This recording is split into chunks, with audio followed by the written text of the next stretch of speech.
صدق اللہ مولانا العظیم وبلغنا رسولہ الکریم ونحن علی ذلک من الشاہدین والشاکرین والحمد للہ رب العالمین۔ مولا صلی وسلم دائما ابدا علی حبیبک خیر الخلق کلہم والحبیب الذی ترجى شفاعته لكل حول من الاحوال مقتحم۔ یا ربی بالمصطفى بلغ مقاصدنا واغفر لنا ما مضى یا واسع الکرم یا اکرم الخلق مالی من الوذ به سواک عند حلول الحادث الامم۔ ثم الرضا عن ابی بکر وعن عمر وعن علی وعن عثمان ذی الکرم۔ مولا صلی وسلم دائما ابدا علی حبیبک خیر الخلق کلہم۔ سورہ احزاب کی میں نے آیت تلاوت کی ہے۔ اللہ تعالیٰ ارشاد فرماتے ہیں النبی اولیٰ بالمؤمنین من انفسہم، میرا نبی مومنین کی جانوں سے بھی زیادہ قریب ہے۔ وازواجہ امہاتہم، اور میرے نبی کی بیویاں قیامت تک آنے والے مومنین کی مائیں ہیں۔ سورۃ احزاب کی دوسری آیت یا نساء النبی لستن کاحد من النساء، اے میرے نبی کی ازواج لستن کاحد من النساء، اس روئے زمین پر ہم نے تمہارے معیار، درجے، سطح اور حیثیت کی کوئی عورت پیدا ہی نہیں کی ہم نے۔ اللہ تبارک و تعالی از خود اس چیز کا اظہار فرما رہے ہیں کہ اتنی مخلوق جو کہ انکاؤنٹیبل ہے، شمار نہیں ہو سکتی۔ اللہ فرماتے اس پوری مخلوق کے اندر جس سطح اور مقام اور مرتبے کی حامل ازواج مطہرات ہیں، اللہ خود فرماتے ہیں کہ میری تخلیق کے اندر، میری مخلوق کے اندر اس درجے کی کوئی عورت نہیں ہے۔ ایک خالق، ایک صنائی گر جب خود اعتراف کرے کہ میں نے یہ جو چیز تخلیق کی ہے، اس کا میں نے نہ تو کوئی نعم البدل دیا ہے، نہ میں نے کوئی ثانی دیا ہے، یہ اپنی ذات کے اندر بے مثل اور بے مثال ہے، ان کی مثال نہیں ہے۔ اللہ تبارک و تعالیٰ نے اپنے حبیب کے لیے کسی بھی غیر معیاری چیز کا انتخاب نہیں کیا، چاہے وہ صحابہ کبار ہوں، اہل بیت اطہار ہوں، ازواج مطہرات ہوں، خاندان، قبیلہ یا کنبہ ہو۔ 10 رمضان المبارک یوم وصال ہے سیدہ خدیجۃ الکبریٰ رضی اللہ تعالی عنہا کا۔ 2 ہستیاں ایسی ہیں جن کا اسلام پر احسان ہے، 2 ہستیاں ایسی ہیں جن کا اسلام پر احسان ہے، ان میں ایک سیدہ خدیجۃ الکبریٰ رضی اللہ تعالی عنہا اور دوسرا سیدنا صدیق اکبر رضی اللہ تعالیٰ عنہ۔ یہ 2 ہستیاں ہیں۔ سب سے پہلے ایمان لانے والی آپ، اور صدیق اکبر مردوں میں سب سے پہلے ایمان لانے والے، بچوں میں علی المرتضیٰ شیر خدا ایمان لانے والے۔ یہ روز اول سے امام الانبیاء علیہ السلام کے ساتھ تھی اور ان کی خدمات ہیں۔ کسی متوسط لوور مڈل کلاس کو اس کی سوچ کو ڈائیورٹ کرنا نسبتاً آسان ہوتا ہے، کجا کہ کسی ایسی شخصیت اور ذات کی سوچ کو بدل دیا جائے جو مالی طور پر بہت مستحکم ہو۔ اور آپ کو یہ سن کے حیرت ہوگی، سنا ہوگا علماء سے کہ سیدہ خدیجۃ الکبریٰ حجاز کی، عرب کی سب سے متمول اور مالدار خاتون تھی، سب سے زیادہ مالدار خاتون تھی، اور عرب کے اندر ملکۃ العرب کے نام سے جانی جاتی تھی، ملکۃ العرب کے نام سے۔ واحد ان کا گھر تھا جو ڈبل سٹوری تھا، اور بہت خوبصورت گھر تھا ان کا، اور تجارت کا یہ عالم تھا کہ جتنے اونٹ پورے عرب کے جاتے تھے، کسی کے 10، کسی کے 5، کسی کے 15، کسی کے 20 مال تجارت لے کے، ان سب کو اگر سمت کیا جائے تو حضرت ختیجہ کی اکیلی تنہا اتنا مال تجارت آتا تھا، اتنی مالدار خاتون تھی۔ لیکن آپ دیکھیے، جو میں نے ابھی بات آپ سے کہی کہ اسلام پر دو ہستیوں کا احسان ہے، جس میں صدیق اکبر کی ذات ہے اور خدیجہ کبریٰ کی ذات ہے، ام المومنین کی ذات ہے۔ نبی کریم علیہ السلام ارشاد فرماتے ہیں کہ خدیجہ کبریٰ کے مال کی انتہا نہیں تھی، لیکن جب میری زوجہ کا وصال ہوا تو آپ فرماتے ہیں کہ کھجور کی گٹھلی کے اندر درمیان میں ایک ہلکا سا لائن سی ہوتی ہے، باریک سا، تو آپ فرماتے ہیں میری بیوی کے پاس اتنا سونا بھی نہیں تھا۔ کین یو امیجن کہ عرب کی سب سے مالدار خاتون، عرب کی حجاز کی سب سے مالدار خاتون تھیں، مکہ کی نہیں تھیں، عرب کی سب سے مالدار خاتون تھیں، اور فرماتے ہیں کہ جب میں نے اپنی بیوی کو قبر میں اتارا تو میری بیوی کے پاس وراثت کے لیے اتنا بھی نہیں تھا کہ جتنا کھجور کی گٹھلی کے اندر ایک نشان آتا ہے وہ ہوتا ہے۔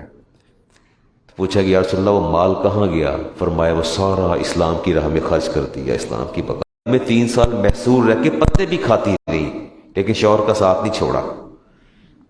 میں نے تو یہاں بڑے ڈاکٹر تھی، لیڈی ڈاکٹر، اور جب انہوں نے اپنے شوہر کو چھوڑنے کا ارادہ کیا تو بات ہوئی تو پتہ چلا، انہوں نے کہا تھا کہ ان کے پاس فلاں فلاں پلاٹ تھا، تو وہ میں تو سمجھتی تھی کہ یہ مجھے ہاسپٹل بنا کے دیں گے اور بڑا گھر، بڑا میرے لیے ایک سسٹم کھڑا کر دیں گے، تو انہوں نے تو وہ بیچ کے اپنے انویسٹمنٹ کر لی ہے، لہٰذا میں ان کے ساتھ رہنے نہیں چاہتی۔ اب تو پہلے پوچھتے ہیں کہ جی وہ تنخواہ کتنی ہے اور پیسہ کتنا ہے اور آسودگی کتنی، پہلے پوچھتے ہیں۔ ابھی چند دن پہلے ہمارے شاگرد ہیں، ان کو دیکھنے کے لیے مدرسے کے اندر کوئی 2-3 صاحب آئے، جی ہم دیکھنے آئے ہیں، تو مجھے انہوں نے کہا کہ 2-4 باتیں کرنے کے بعد کہ علامہ صاحب ہے تھوڑا شاگرد کتنا کما لیندہ ہے۔ جاب کی بات کرتے ہیں تو کہتے ہیں کہ جاب انسیکیور ہے، ہم رشتہ نہیں کریں گے، جاب کی سیکیورٹی نہیں ہے۔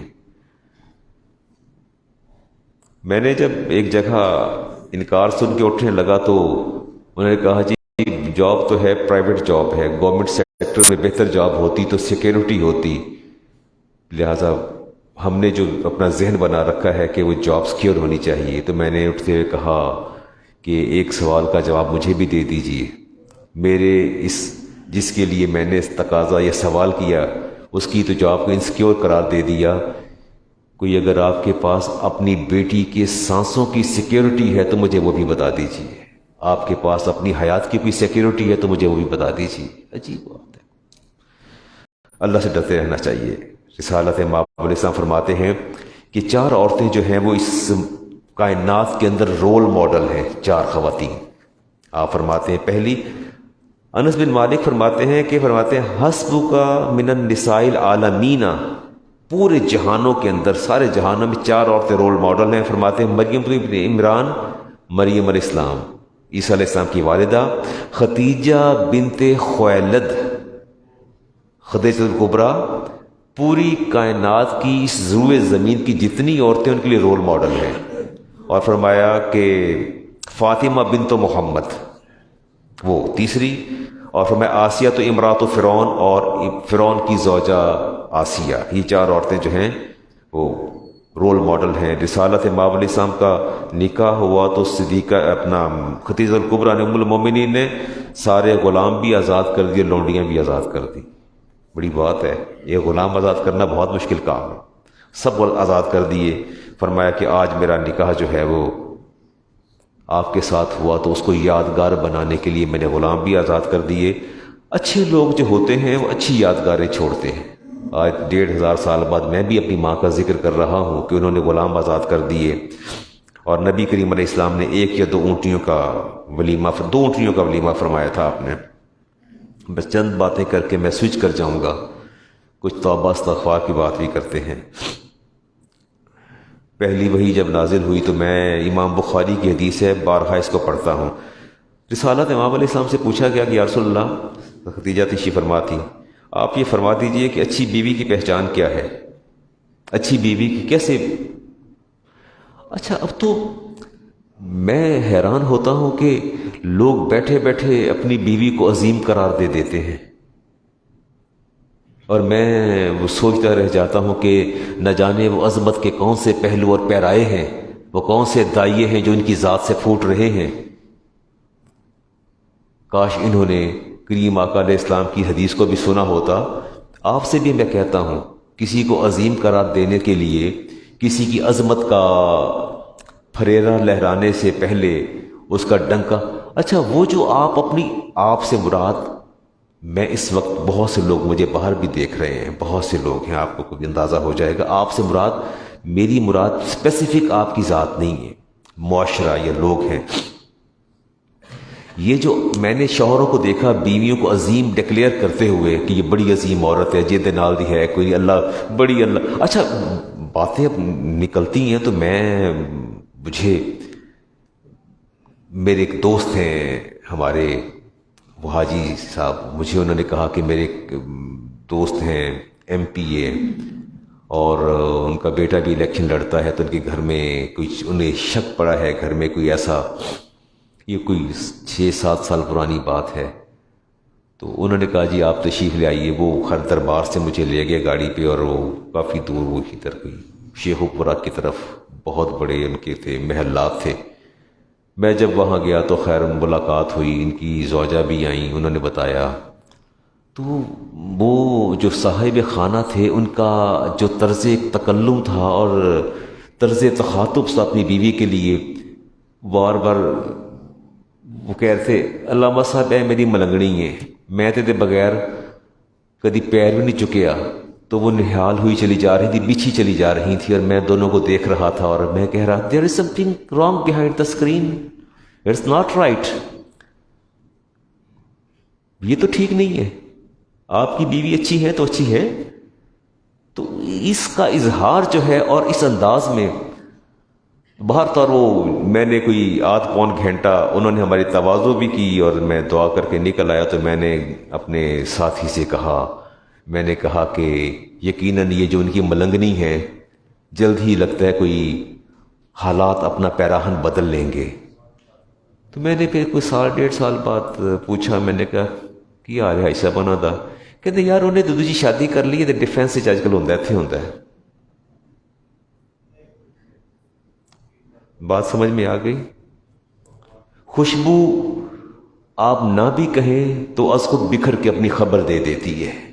خاتون خانہ اگر اچھی ہے تو آپ کو کہنے کی ضرورت نہیں ہے، وہ از خود اپنے رویوں سے، اپنے مزاج سے، اپنے عمل سے اپنی جگہ خود بنا لیں گی۔ آپ جو قصیدے پڑھتے ہیں، اصل میں آپ قصیدے اس لیے پڑھ رہے ہوتے ہیں کہ آپ کو اپنے لیے سپیس چاہیے ہوتی ہے، آپ کو اپنی سپیس چاہیے ہوتی ہے، آپ چاہتے ہیں کہ میرا وہ رہے، معاملہ درست رہے، اور any how but let it go, چلیں آگے چلتے ہیں۔ جی غلط چلا گیا میں۔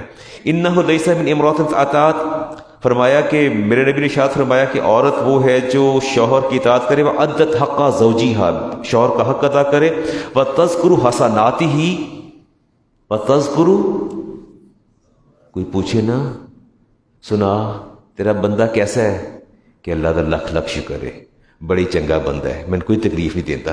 تذکر حسناتہ، جب اس سے پوچھا جائے کہ تیرا شوہر کیسا ہے، آلویز اپریشیٹ، ہمیشہ تعریف کرے، یہ اچھی عورت کی پہچان میرے نبی نے فرمائی۔ اب تو چراغ ڈھونڈے نہیں ملتی ایسی خواتین، میرے پاس جب بھی آتی ہیں میں پوچھتا ہوں کہ بیٹا کیا بات ہے، علامہ صاحب سر درد نہیں جاتا، یہ نہیں ہوتا، تو پھر میں پوچھتا ہوں وجہ کیا ہے، کہتے ہیں علامہ صاحب کی وجہ دساں تن میں، وہ وہی وجہ ہوتی جو آپ کے سامنے جو کہنا چاہتی ہیں، وہ سمجھتی ساری تکلیف کا سبب میرا شوہر ہے۔ تو آپ نے فرمایا تذکروا حسناتہ ولا تخونوا فی نفسہ، اور دوسری بات یہ ہے کہ وہ عورت اپنے نفس کے اندر، تخونوا فی نفسہ، اپنے نفس میں خیانت نہ کرے۔ وہ آپ سمجھتے ہیں نفس میں خیانت سے کیا مراد ہے، اپنی ذات میں خیانت کیسے ہوتی ہے، وہ جس کی امانت ہے اسی کی ہے۔ ومالہ، نہ شوہر کے مال میں کچھ خیانت کرے، کانا بینہا و بین الشہداء درجۃ واحدۃ فی الجنہ، فرمایا ایسی عورت جنت کے اندر اپنے شہداء کے بالکل ایگزیکٹلی دوسرے درجے میں، اگر یہاں شہداء ہے تو یہاں یہ ہوگی، اتنے بڑے مقام اس کو اللہ تعالیٰ فرمائے گا اگر وہ خیانت نہیں کرتی۔ سیدہ خدیجہ الکبریٰ رضی اللہ تعالیٰ عنہ، پہلی وحی نازل ہوئی، جی میں بات کو سمیٹنے کی طرف جا رہا ہوں، رسول کریم علیہ السلام جو ہے، میں چند دن پہلے ایک جگہ موجود تھا تو پتہ چلا کہ صاحب خانوں کو وامٹنگ ہوئی ہے، تو میں نے پوچھا عیادت کی فون پر، میں نے کہا بھابھی صاحبہ کیوں ایسا ہوا؟ شی واز کوائٹ ایگریسو، کہ باہروں پتہ نہیں کی تن کے کھا کے آندے نے، گھر آ کے بو کرنا شروع کر دیندے نے۔ میں سن رہا تھا، میں کہ اللہ کو ڈرو پاوی، خدا تا خوف کر لو، اللہ کو ڈر جاؤ، توڑی نجات بخشش توڑے شوہر دے۔ باہر تک جو کچھ انہوں نے کہا، رویے جو ہیں، انسان تکلیف میں ہو تو سب سے بڑا سہارا اس کی بیوی ہوتی ہے، اس کے کلمات، تشفی آمیز کلمات، اس کا ایٹیچیوڈ جو ہے وہ آپ کی آدھی تکلیف کو منیمائز کر دیتا ہے، آدھی تکلیف کو کم کر دیتا ہے۔ رسالت امام علیہ السلام پر پہلی وحی نازل ہوئی، امام بخاری کی حدیث لے رہا ہوں، اور آپ نے فرمایا زملونی زملونی خشیت علی نفسی، فرمایا کہ مجھے چادر اڑا دو خدیجہ، مجھے پتہ نہیں کیوں خوف مجھ پر طاری ہو رہا ہے۔ پہلی وحی نازل ہوئی اور آپ پر کب کے بھی طاری تھی اور پسینے میں شرابور تھے۔ سیدہ ام المومنین نے جو کلمات کہے وہ کلمات آپ کے سننے والے کہتی کلا واللہ یا یخزی لا یخزیک اللہ ابدا، فرماتی خدا کی قسم اللہ آپ کو کبھی رسوا نہیں ہونے دے گا۔ لیکن بات دیکھیں نا کیسی ہے، اب اس رسوائی کے نہ ہونے کا سبب بھی بتاتی ہیں کہ رسوائی کیوں نہیں ہوگی۔ فرماتی ہیں کہ انک لا تصل الرحمہ، کہ میں جب سے آپ کی زوجیت میں آئی ہوں میں نے ایک چیز نوٹ کی ہے کہ آپ ہمیشہ صلہ رحمی کرتے ہیں، رشتہ داروں کا خیال رکھتے ہیں، وتحمل الکلہ، اور آپ کمزوروں کا بوجھ اٹھاتے ہیں، وتکسب المعدوم، اور جس کے پاس کچھ نہیں ہوتا خود مجھ سے لے جا کے ان کی خدمت میں پیش کر دیتے ہیں، وتقری الضیف، اور آپ انتہا درجے کے مہمان نواز ہیں، وتعین علی نوائب الحق، اور جہاں کوئی مصیبت زدہ نظر آتا ہے آپ اس کی مدد کے لیے پہنچ جاتے ہیں۔ کہتے واللہ اللہ واللہ لا یخزیک اللہ ابدا، خدا کی قسم اللہ آپ کو کبھی رسوا نہیں کرے گا۔ ہماری ماں کی تشفیہ امیز کلمات جس کو امام بخاری نے اپنی حدیث کے اندر نقل کیا، یقیناً بہت، اور علی المرتضیٰ شیر خدا۔ اچھا دیکھیں نا، بیویاں انسان کا رخ موڑتی ہیں، میں نے یہ چیز نوٹ کی، بیوی اچھا یہ جو سٹیئرنگ ہوتا ہے نا، موسٹلی جو میں اس معاشرے کا حصہ ہوں، میرا اور آپ کا موسٹلی سٹیئرنگ ہماری زوجہ کے ہاتھ میں ہوتا ہے، وہ ہمیں ڈرائیو کرتی ہیں، ہماری ڈائریکشن سیٹ کرتی ہیں۔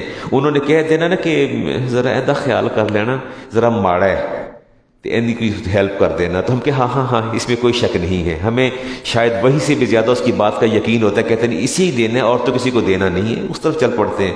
اور کسی کو آپ سمجھتے ہیں پرسیپشن میں کہ نیڈی ہے، ڈیزرونگ پرسن ہے، اور خاتون خانہ نے کہہ دیا کہ جی یہ تو ڈرامے کیا کرتا ہے، اچھا ہاں تینوں صحیح خبر ہونی، پھر ساتھ ہی انکلائنیشن جو ہے ادھر شروع ہو جاتا ہے۔ بیویاں انسان کی اللہ ماشاء اللہ ایکسیپشن از آلویز دیئر۔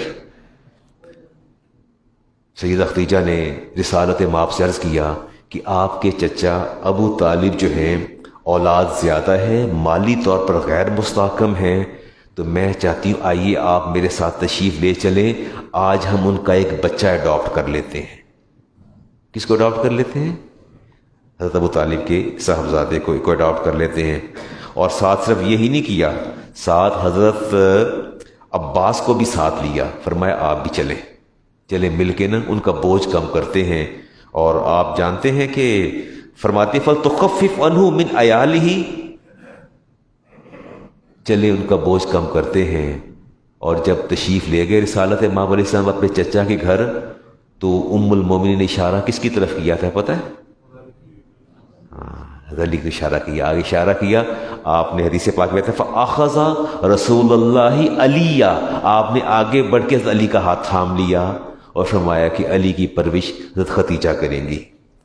اب دیکھیں نا، اس طرح یہ ایک اچھا پہلو ہے کہ جہاں رشتہ داروں کے اندر کوئی ایسی بات آتی ہے تو بیویاں رخ پلٹتی ہیں، کہتی ہیں نہیں آپ کی طرف دیکھیے، یہی صلہ رحمی کہلاتی ہے۔ جی تکالیف تو آپ نے بہت اٹھائیں، اور جب آپ کے 18 ماہ کے صاحبزادے حضرت قاسم کا وصال ہوا تو آپ بڑی آبدیدہ تھیں، تو آپ نے فرمایا خدیجہ اگر آپ چاہتی ہیں تو ہم آپ کو آپ کے صاحبزادے کی آواز جنت میں سنا دیتے ہیں، وہاں اس کو دودھ بھی پلایا جا رہا ہے، خوراک جو ہے وہ بھی دی جا رہی ہے۔ تو آپ نے فرمایا یا رسول اللہ نہیں، میں نہیں سننا چاہتی، ٹھیک ہے۔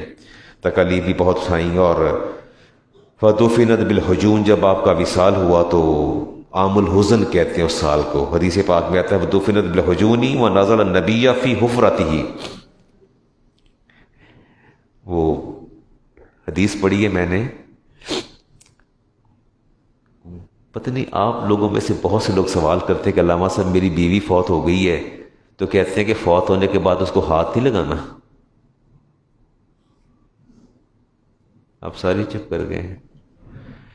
مسئلہ پوچھتے ہیں لوگ کہ علامہ صاحب زوجہ کا انتقال ہو گیا ہے, کہتے ہیں بس اب یہ پرائی ہو گئی ہے, اب اس کو ہاتھ نہیں لگانا, نہ چارپائی اٹھانے دیتے ہیں, نہ ہاتھ لگانے دیتے ہیں, نہ کفن کو چھونے دیتے ہیں, نہ دیکھنے دیتے ہیں. کہتے ہیں چلو پیچھے ہٹ جاؤ, تمہارا اس سے کوئی رشتہ نہیں رہا, تمہارا اس سے کوئی رشتہ نہیں رہا. حدیث سن لیجئے جی. دفنت بالحجون, جہون, آپ بڑی صابرہ خاتون تھی, آپ کو نبی پاک نے دفن فرمایا جہون میں. وَنَزَلَ النَّبِيُّ فِي حُفْرَتِهِ, نبی کریم علیہ السلام خود قبر میں اترے, خود قبر کے اندر تشریف لے گئے. وَلَمْ تَكُنْ شُرِعَتِ الصَّلَاةُ عَلَى الْجَنَائِزِ, اس وقت تک اللہ تعالیٰ نے جنازے کا حکم نازل نہیں فرمایا تھا, لیکن آپ نے خود اپنی زوجہ کو قبر میں اتارا, پہلے خود تشریف لے گئے. کنز المال کی روایت ہند بن ابی حالہ کہتے ہیں قال النبی علیہ السلام ان اللہ ابا لی ان اتزوج الا من اہل الجنہ. آپ فرماتے ہیں نبی کریم سے ارشاد فرمایا کہ اللہ تعالیٰ نے میرے لیے سوائے کسی جنتی عورت کے کسی زوجہ کا انتخاب نہیں کیا. بات سمجھ میں آئی ہے؟ حدیث پھر پڑھ دوں, یہ سن لیجیے گا غور سے. فرمایا لم یتزوج النبی ان اللہ ابا لی ان اتزوج الا من اہل الجنہ, اللہ تعالیٰ نے میرے لیے جب بھی انتخاب کیا کسی زوجہ کا تو جنتی عورت کا انتخاب کیا ہے. بس اسی سے آپ اندازہ لگا لیجیے جی. اور رسالت ماں علیہ السلام کو بڑی محبت تھی جی ام المومنین سے. اور لم یتزوج النبی علی خدیجہ حتی ماتت, جب تک آپ زندہ رہیں آپ نے دوسری شادی نہیں کی, جب تک آپ زندہ رہیں آپ نے دوسری شادی نہیں فرمائی آپ نے. چلیں جی ایک حدیث لے کے اسی پہ بات کو ختم کرتے ہیں. بس اوقات جو لوگ انسان کے قلوب و اذہان پر حکمرانی کرتے ہوں تو نہ چاہتے بھی ان کا نام زبان پر آ جاتا ہے. رسول کریم علیہ السلام تشریف فرما تھے. حدیث ہے جی امام بخاری کی, اور راویہ ہیں عائشہ صدیقہ طیبہ طاہرہ رضی اللہ تعالیٰ عنہ. حدیث کی راویہ ہے. اچھا یہ میں اور آپ ہم سب مل کے اپنی ماں کو خراج تحسین پیش کر رہے ہیں, کل ان کا یوم وصال ہے. میں اور آپ مل کے اپنی ماں کو, آپ نے فرمایا کہ مجھ پر میری ختیجہ کے بڑے احسانات ہیں, جن کے احسانات کا ذکر اللہ کے رسول نے فرمایا. اس ماں, اچھا دیکھیے میری بات سنیے, وہ کل پرسوں بھی میں درس دے رہا تھا تو میں بات کر رہا تھا کہ عبداللہ بن سلام, قرآن کریم میں اللہ تعالیٰ فرماتے ہیں کہ حبیب یہ آپ کو اس طرح پہچانتے ہیں یہودی اور عیسائی, اتنا یہ اپنے بیٹوں کو بھی نہیں پہچانتے جتنا یہ آپ کو پہچانتے ہیں. یہ قرآن کی آیت ہے. میں نے کل پرسوں درس دیا یہاں, درس قرآن میں کہا تو عبداللہ بن سلام فرماتے ہیں کہ مجھے اپنی بیوی پر تو شک ہو سکتا ہے, لیکن مجھے کبھی سوال ہی پیدا نہیں ہوتا کہ نبی کریم علیہ السلام کی ذات پر شک ہو. میں نے ان کا چہرہ دیکھ کے اسلام قبول کیا تھا, کلمہ پڑھا تھا کہ ان کے سارے اوصاف تورات اور انجیل کے اندر موجود تھے. ان اوصاف کو دیکھ کے میں نے اسلام قبول کیا, اور آپ نے نبی کریم علیہ السلام کا چہرہ دیکھ کے قبول کیا. اور میں سمجھتا ہوں کہ جسے رب ماں قرار دے دے اس پر تو کوئی دوسری رائے نہیں ہے, اس پر تو کوئی دوسری دنیا میں تو اچھا آپ بچہ ڈیلیور ہوتا ہے کسی اور کی گود میں دے دیں تو اپنی حقیقی ماں کو ماں کہے گا یا اس کو ماں کہے گا؟ بچہ ڈیلیور ہوا کسی اور سٹی میں, اڈاپٹ کر لیا, کسی اور نے اڈاپٹ کر لیا, آہستہ سنبھلتے سنبھلتے بچہ ماں کس کو قرار دے گا؟ جس کے پاس پرورش پائی ہے. اصل ماں چیخ کے مر جائے کہ میں تیری ماں ہوں تو کب مانے گا؟ کبھی بھی نہیں مانے گا. اس کو بتانا اور سکھانا پڑے گا کہ یہ تیری ماں ہے. لیکن اللہ تبارک و تعالیٰ نے مجھے اور آپ کو پیغام دیا کہ النبی اولا بالمومن من انفسہم, میرے نبی تمہاری جانوں سے بھی زیادہ قریب ہیں. وازواجہ امہاتہم, اور اے لوگوں ذہن میں رکھنا مومنین کو حکم دیا اللہ نے کہ میرے نبی کی بیویاں تمہاری مائیں ہیں. اور ہم اپنی ماں کا ذکر کر رہے ہیں. اس حدیث کے ساتھ بات کو ختم کر دوں گا جی. دروازے پر دستک ہوئی، امام بخاری کی حدیث ہے، اور تشریف لائیں حالہ بنت خویلد، صدیقہ خدیجہ الکبریٰ کی سگی بہن تھی، چھوٹی بہن، تشریف لائیں، دروازے پر دستک دی، آپ سر چکائے چارپائی پر تشریف فرما تھے، اور انہوں نے دروازہ کھلنے پر کہا السلام علیکم۔ فرتعا ذالک، رسول کریم علیہ السلام چائے پر بیٹھے ایک دم لرز گئے، فرماتے اللہم حالہ، یا اللہ آواز تو ختیجہ کی تھی لیکن یہ تو حالہ ہے، آواز تو ختیجہ کی تھی، یہ تو حالہ ہے، ان کی بہن ہے، ریزمبلنس تھی آوازوں میں، ذہن میں ہر وقت سوچوں میں نا آپ کی زوجہ رہتی تھی۔ عائشہ صدیقہ فرماتی ہیں کہ مجھے یہ بات بڑی عجیب لگی، میں نے کہہ دیا کہ ما تذکر من عجوز من عجائز قریش ہمارا شتقین، میں نے کہا کہ کیا بات ہے یا رسول اللہ، آپ کو صرف ہر وقت انہی کی یاد رہتی ہے؟ حلقت فی الدہری، ان کو تو دنیا سے ایک عرصہ گزر گیا، لم یکن یسأم من ثنائن، آپ ان کی تعریف کرتے بھی نہیں تھکتے، علیہا والاستغفار لہا، اور نہ ہی آپ ان کی بخشش کی دعا کرتے تھکتے ہیں، نہ ان کی تعریف کرتے تھکتے ہیں۔ کیا ہے آپ کو؟ فرماتی ہیں قد ابدالک اللہ خیر منہا، کیا اللہ نے میری صورت میں آپ کو بہترین نعم البدل عطا نہیں فرمایا؟ اب میرے ہوتے بھی آپ کو ان کی یاد ستاتی رہتی ہے اور دعا استغفار کرتے رہتے ہیں۔ رسول کریم علیہ السلام کا چہرہ غضب سے سرخ ہو گیا، فرمایا کہ عائشہ ہٹ جائیے، فرماتے ہیں کہ واللہ ما ابدلنی اللہ خیر منہا، خدا کی قسم مجھے رب نے خدیجہ کا نعم البدل نہیں دیا، مجھے خدیجہ کا نعم البدل نہیں دیا۔ فرمایا لقد آمنت بی اذا کفر الناس کفر بی الناس، اس خاتون میری بیوی نے اس وقت میرا کلمہ پڑھا جب لوگ میری ذات کا انکار کر رہے تھے، اس وقت کلمہ پڑھا۔ فرمایا وصدقتنی اذا کذبنی الناس، اور اس وقت وہ مجھے صادق اور امین کہہ رہی تھی جب لوگ مجھے جھوٹا کہہ رہے تھے۔ تو فرمایا واللہ ما ابدلنی اللہ خیر منہا، خدا کی قسم اللہ نے مجھے خدیجہ الکبریٰ کا نعم البدل ہرگز نہیں دیا۔ میری جتنی بھی بیویاں ہیں ان میں کوئی بھی خدیجہ کے مقام اور درجے اور پائے کو قطعاً نہیں پہنچ سکتی۔ آپ فرماتی ہیں کہ آپ نے اللہ کی بارگاہ میں ہاتھ اٹھائے کہ پروردگار عالم، آج اپنے نبی کے غصے کو لے جا، لم اذکرہا بسوئن کیف قال کیف قلت، آج میری زبان سے تو لفظ نکل آئے، آج کے بعد میں خدیجہ کے بارے میں ایک لفظ بھی نہیں کہوں گی۔ یا اللہ میں نے کبھی اپنے نبی کو اتنا غضبناک نہیں دیکھا جتنا میں نے آج غضبناک دیکھا ہے، یا اللہ اپنے نبی کے غصے کو لے جا۔ اس کے بعد میں سچے دل سے تیرے ساتھ وعدہ کرتی ہوں کہ میں خدیجہ کا ذکر کبھی نہیں کروں گی۔ جب بھی گھر میں کوئی چیز تیار ہوتی تو رسالت ماؤ علیہ السلام فرماتے کہ یہ خدیجہ کی فلاں سہیلی ہے اس کو دے آؤ، یہ خدیجہ کی فلاں دوست ہے ان کے گھر پہنچا دو۔ کبھی فرماتے کہ آج یہ سالن بن رہا ہے شوربہ زیادہ کر دینا، یہ خدیجہ الکبریٰ کی فلاں دوست کے گھر بھی بھجوانا ہے۔ محبتیں، وفا حیات کی محتاج نہیں ہوتی، کوئی زندہ رہے تو وفا ہوتی ہے۔ جو انمٹ نقوش چھوڑ جائیں اور گہرے نقوش چھوڑ جائیں ان کی یادیں تا دم آخر قبر کی دیواروں تک بھی یاد رہتی ہیں۔ اور میں سمجھتا ہوں وفاؤں کا حق ایسے ہی ادا ہوتا ہے کہ ہم رخصت ہو جانے والوں کو بعد میں بھی یاد کریں، ان کے لیے دعا گو رہیں۔ انما التوبۃ علی اللہ للذین یعملون السوء بجہالۃ ثم یتوبون من قریب فاولئک یتوب اللہ علیہم۔ اللہ فرماتے ہیں کہ جب تم سے کوئی غلطی ہو جائے تو فوراً توبہ کر لیا کرو اور اپنے جرم کا احساس کیا کرو۔ توبہ پر بات کروں گا اختصار کے ساتھ، پھر مسائل کی طرف آتا ہوں۔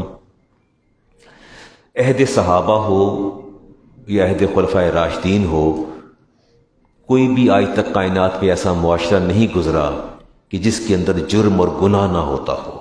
ایسا معاشرہ کبھی بھی نہیں گزرا جس کے اندر جرم اور گناہ نہ ہوتا ہو۔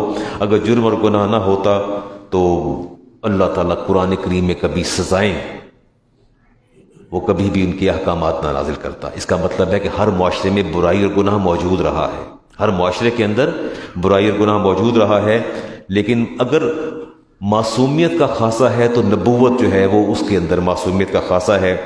قوموں میں سے میں لوط علیہ السلام کی قوم کی بات کروں گا، اپنے جرم میں وہ سب سے آگے تھی، اور جب لوط علیہ السلام نے انہیں منع فرمایا کہ بھئی تم گناہ نہ کیا کرو، اللہ کی بارگاہ میں توبہ کرو، اللہ فرماتے ہیں فما کانا، سورۃ عنکبوت، فما کانا جواب قوم الا ان قالوا ائتنا بعذاب اللہ ان کنتم صادقین، کہتے تھے کہ لوط علیہ السلام اگر آپ واقعی سچے ہیں اللہ کا عذاب لے آئیے نا، اللہ کا عذاب لے آئیں اگر آپ سچے ہیں۔ وہ قوم باز نہیں آتی تھی۔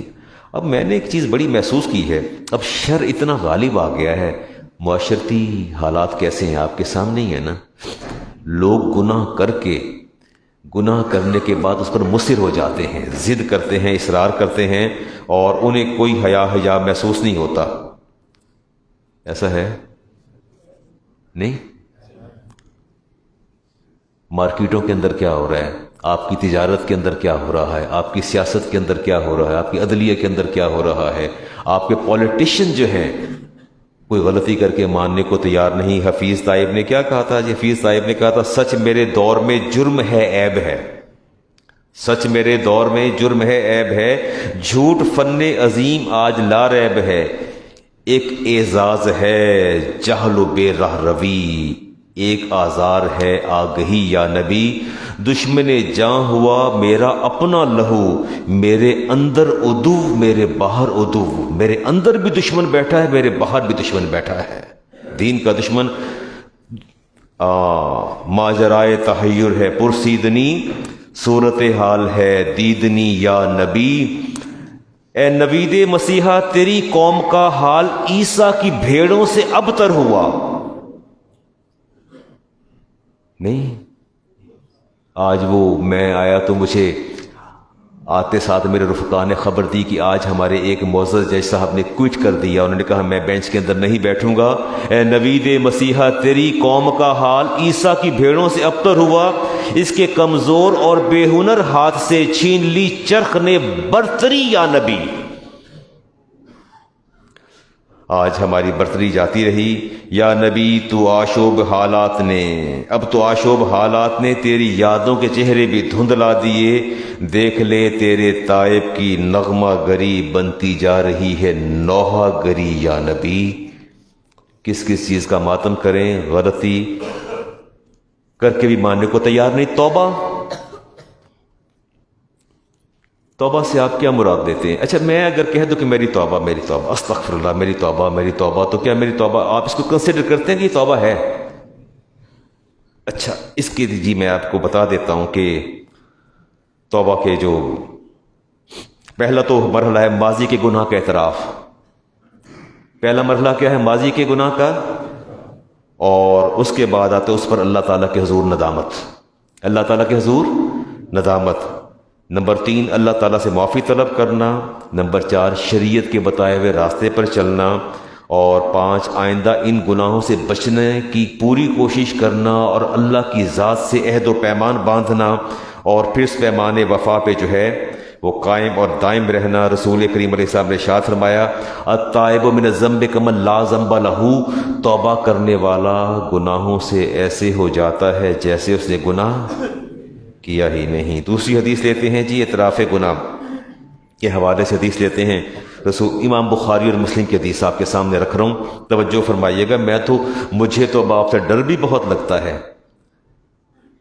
میں افتخار صاحب کو بتا رہا تھا کہ میں نے ممبر پہ بیٹھ کے حدیث بیان کی کہ آج بھی روضہ رسول پر خوخوت صدیق اکبر میرا موضوع تھا، خلیفہ تو رسول کا، تو میں نے عرض کیا کہ آج بھی وہ حدیث میں نے پڑھی سیاح کی کہ نبی کریم علیہ السلام نے ارشاد فرمایا، جب اپنا آخری خطبہ دیا اپنے ممبر پر بیٹھ کے علالت میں سر پر کپڑا باندھا ہوا تھا، تو آپ نے فرمایا کہ مسجد نبوی کے اندر کھلنے والے سارے دریچے بند کر دو سوائے صدیق اکبر کے دریچے کہ وہ کھلا رہے گا۔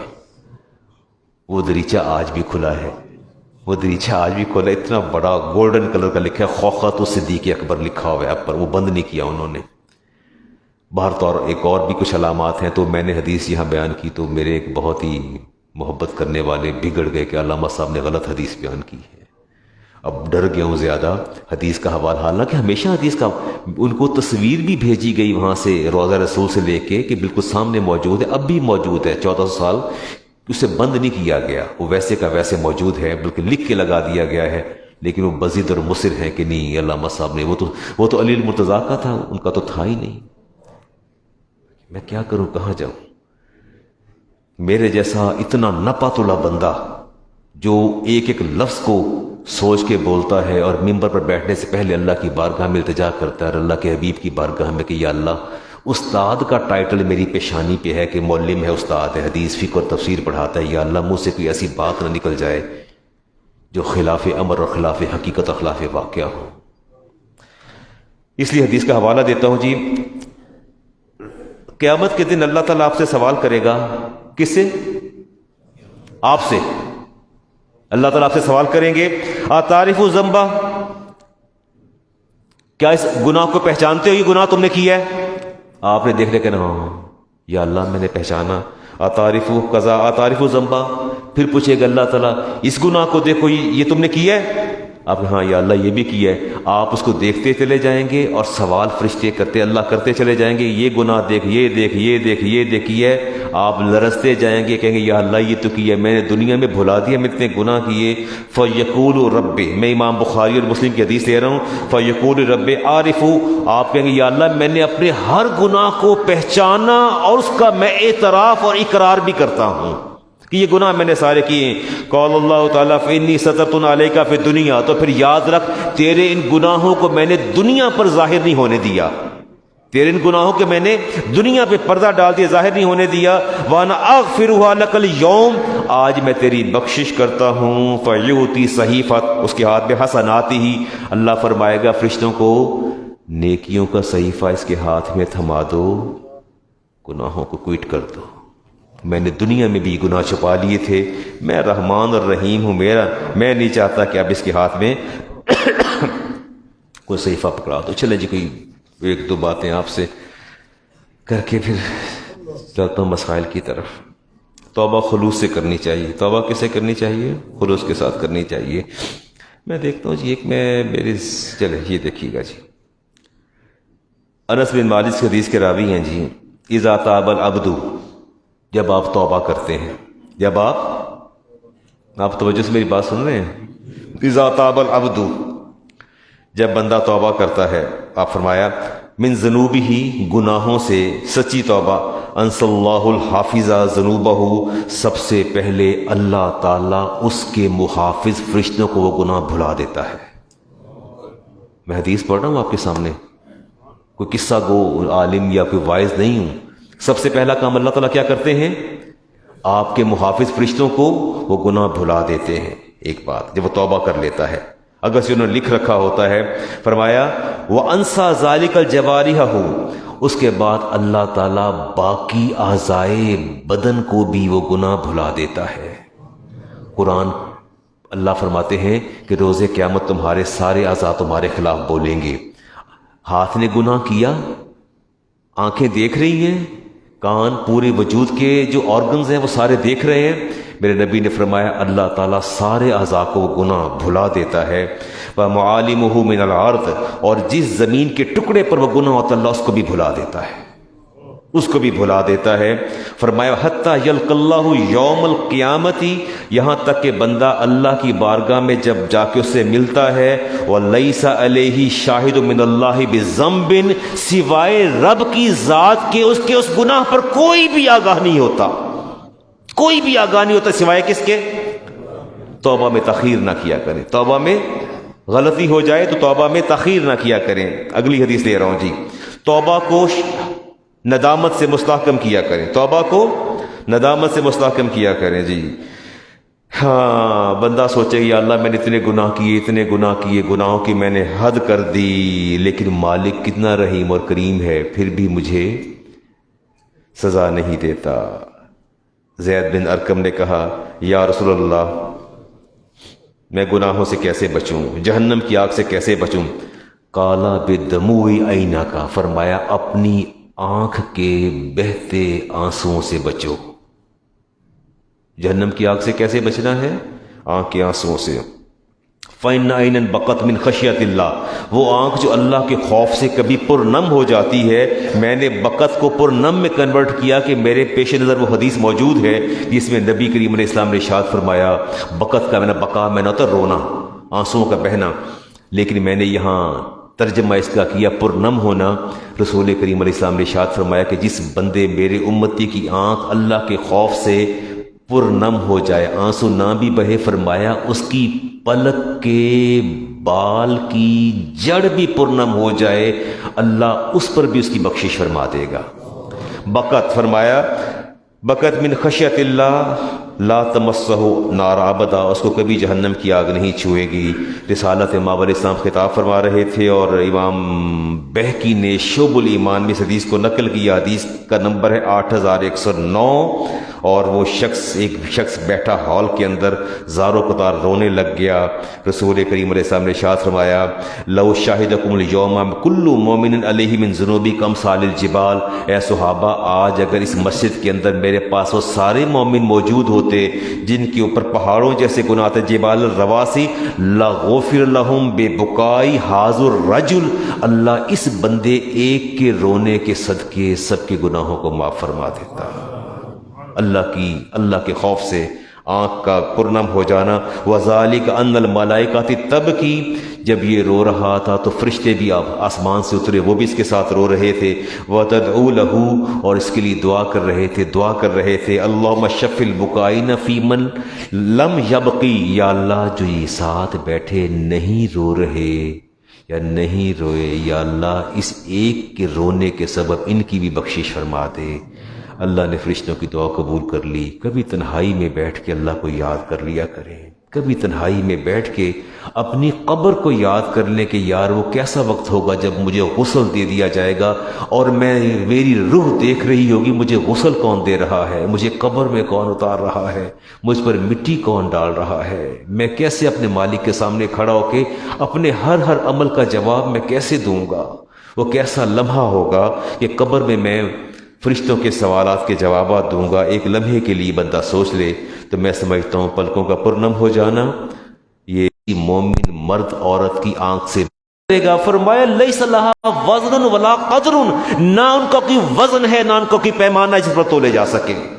مومن کی آنکھ سے ایک آنسو جو بہ جائے اللہ کے خوف سے، فرمایا اس کے لیے نہ تو کوئی میزان ہے نہ کوئی پیمانہ ہے۔ وَإِنَّهُ لَيُطْفِئُ بِالدَّمْعَةِ الْبَحُورِ مِنَ النَّارِ، سمندروں میں آگ بھڑک اٹھے تو مومن مسلمان کی آنکھ سے اللہ کے خوف سے بہنے والا ایک آنسو ان کو بجھانے کے لیے کافی ہوتا ہے۔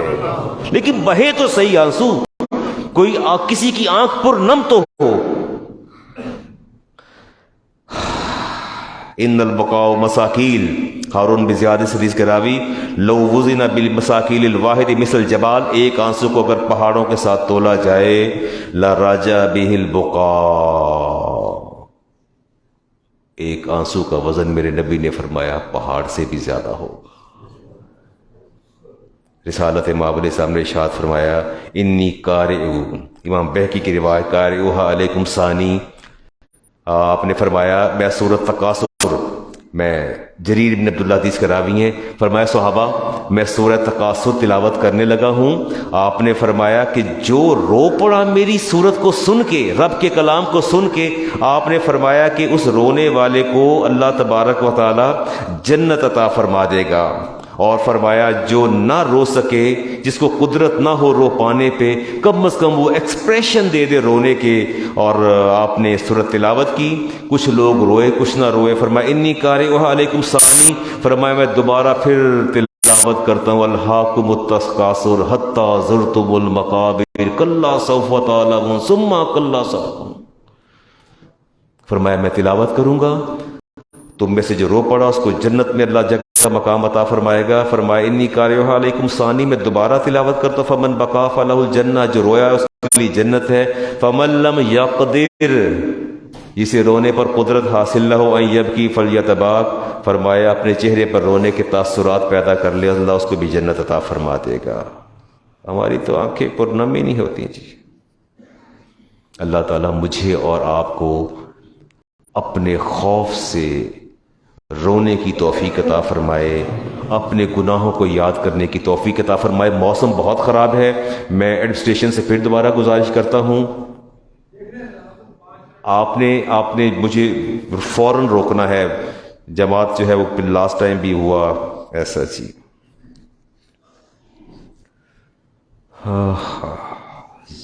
زکوٰۃ کا مسئلہ تو نہیں چھیڑتا، روزے کی بات کر لیتا ہوں جی۔ بسا اوقات لوگ سفر کرتے ہیں، جغرافیائی تبدیلیوں کی وجہ سے روزے آگے پیچھے ہوتے ہیں، تو ایک آدھ روزے کا فرق پڑ جاتا ہے، وہاں 30 رکھ کے آتے ہیں، آگے آتے ہیں تو پھر روزہ ہوتا ہے، تو کیا وہ روزہ رکھیں گے آگے آ کے یا نہیں رکھیں گے؟ رکھیں گے۔ فرض ہوگا یا نفل ہوگا؟ آپ نے روزے پورے کر لیے اور جب وہاں پہنچے، ابھی یہاں 28 کیے ہیں، سعودی عرب ٹریول کر گئے، کہیں اور ٹریول کر گئے، وہاں اگلے دن عید ہے، تو کیا کریں گے؟ عید کریں گے، روزہ رکھیں گے؟ چلیں، میں کہتا ہوں آپ تو خود آدھے مفتی بن چکے ہیں۔ چلیں، یہ is it possible to take inhaler, to use inhaler? روزے میں انہیلر لے لیں؟ کیوں نہ لیں؟ کیا وجہ کیا ہے؟ کیا ہوتا ہے انہیلر سے؟ شکیل بیٹا کیا ہوتا ہے انہیلر سے؟ ویپرز ہوتے ہیں، ویپرز جسے بخارات کہتے ہیں، میڈیسن ہوتی ہے، انہیل کرنے سے لنگز کے اندر جاتی ہے اور وہ روزہ رہ جاتا ہی نہیں رہتا۔ رسول کریم علیہ السلام جب روزہ کھولتے، ابو داؤد شریف کی حدیث اور حدیث کا نمبر 2357، کان رسول اللہ اذا افطر قال ذهب الظما، جب آپ روزہ کھولتے فرماتے پیاس جاتی رہی، وابتلت العروق، اور میری رگیں تر ہو گئیں، وثبت الاجر انشاءاللہ، اور اللہ تعالیٰ نے ہمارے اجر کو مستحکم کر دیا۔ بھاپ لے سکتے ہیں؟ بھاپ بھی نہیں، اگر بھاپ اس میں سٹیم کے اندر کچھ نہ ڈالا جائے، سمپل سٹیم لی جائے، تو کیا سمجھتے ہیں وہ جا کے رگیں تر کر دے گی؟ اندر کرے گی نا، تو روزہ جاتا رہے گا، روزہ جاتا رہے گا۔ اگلی بات ہے جی، وکس وغیرہ ڈال لیں، اگر چیسٹ پہ وکس لگا لی جائے، انہیل نہ کیا جائے، چیسٹ پہ وکس لگا دی جائے، تو اس کے بارے میں کیا خیال ہے آپ کا؟ چیسٹ پہ وکس لگا لیں جی، کوئی فرق نہیں پڑتا جی۔ کان میں دوا ڈالنی ہے، ڈال لی جائے، کان میں دوا ڈال لیں۔